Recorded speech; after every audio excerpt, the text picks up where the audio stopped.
Assalamualaikum warahmatullahi wabarakatuh. Perkenalkan, nama saya Agista Sari dengan NIM D1A1200029, jurusan Agribisnis kelas B, Fakultas Pertanian Universitas Halu Oleo.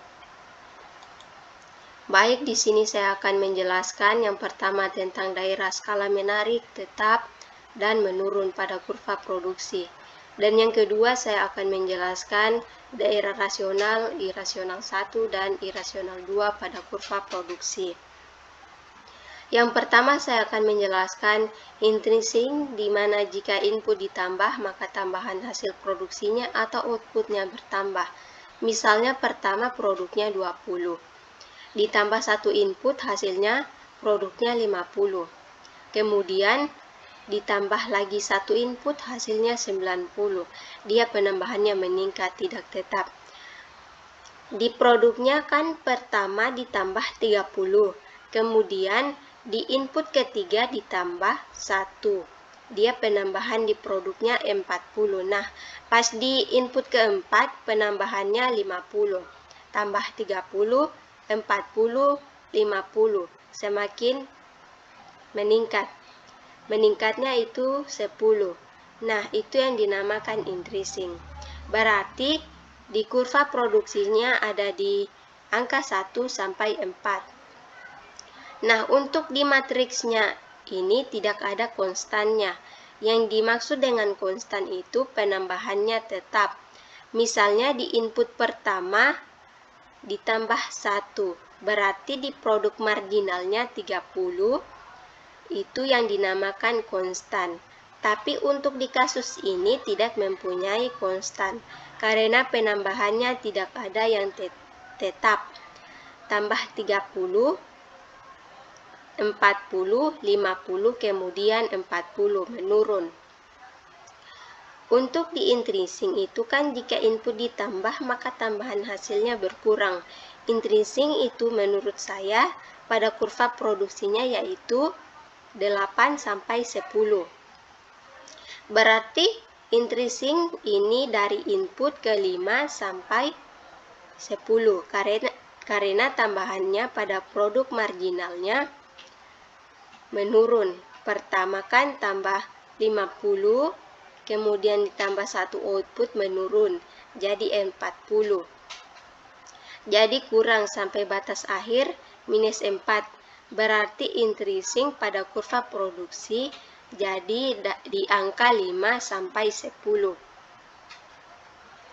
Untuk menentukan daerah rasional, irasional 1 dan irasional 2, yaitu untuk daerah rasional itu setiap satu kali penambahan input 1% penambahan input, dia penambahan outputnya harus paling tinggi 1%, paling rendah 0%.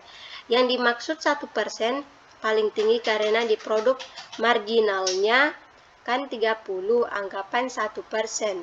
Berarti kalau dia mau rasional berarti harus pas 30 atau tidak di bawah 30 karena tidak boleh lebih dari 30. Tidak boleh kurang dari 30. Misalnya di produk marginalnya 40. Mau kurang misalnya minus 40. Berarti dia kan sudah lewat dari 0%.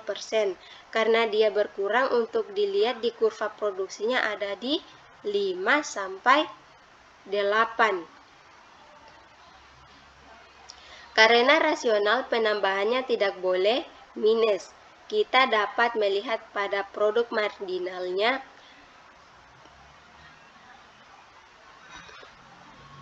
penambahannya 50, kemudian 40, 30, 22, dan 8. Kita dapat melihat bahwa penambahannya tidak minus, berarti itu yang dikatakan rasional. Nah, yang dikatakan irasional 1, pertama dilihat setiap 1% penambahan input, dia hasilnya itu lebih dari 1%. Contohnya pada produk marginal tambah 1 input, pertama hasilnya 30. Yang dikatakan 1% itu yang 30, kemudian ditambah 1% lagi input, hasilnya 40. Lewat dari 1% atau lebih dari 1%, itu yang dinamakan irasional 1, kita dapat melihat produk marginalnya dari 30 ke 40, lewat dari 1%, terus ke 50, lewat dari 1%. Berarti pada kurva produksinya kita dapat melihat bahwa 1 sampai 4. Untuk irasional 2, setiap 1 kali penambahan input hasilnya itu akan kecil dari 0. Maksudnya itu hasilnya minus. Kalau irasional 2 hasilnya itu akan lebih kecil dari minus. Pasti hasilnya minus. Kalau irasional 2 kita dapat melihat pada input ke 9. Dan kita dapat melihat pada produk marginalnya minus. Berarti berkurang, berarti kalau minus lebih kecil dari 0, minus 4 berarti irasional 2. Irasional 1 untuk penentuan irasional 1 dan irasional 2. Di mana untuk daerah irasional 2 pada kurva produksinya ada di angka 9 sampai 10. Baik, mungkin itu saja yang dapat saya jelaskan. Lebih dan kurangnya mohon dimaafkan. Assalamualaikum warahmatullahi wabarakatuh.